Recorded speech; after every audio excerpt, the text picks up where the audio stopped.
Bonjour, ici nous allons nous intéresser au calcul d'une longueur dans un triangle rectangle utilisant la trigonométrie. Donc une analyse de la figure nous permet de savoir que l'outil à utiliser ici sera la tangente.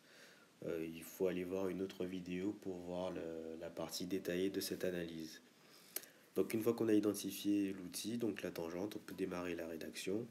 Donc l'élément essentiel ici étant de dire que le triangle GJL ou JGL va être rectangle en G et de démarrer par le rappel de la définition de la tangente pour l'angle J du coup, qui est l'angle de référence. Donc la tangente c'est l'opposé sur l'adjacent, donc l'opposé ça va être GL sur l'adjacent, à savoir GJ. Ensuite on va remplacer les valeurs que l'on connaît. Donc l'angle J, je sais qu'il mesure 69 degrés.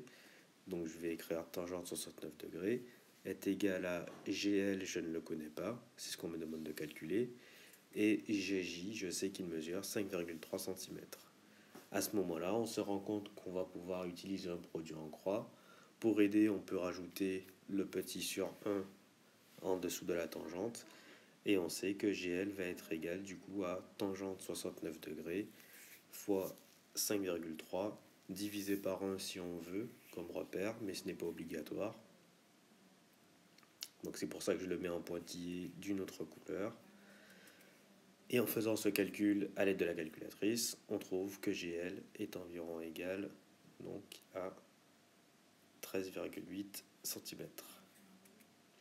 Bien entendu, on appliquerait la même méthode exactement si au lieu de la tangente, on avait identifié comme outil le cosinus ou le sinus.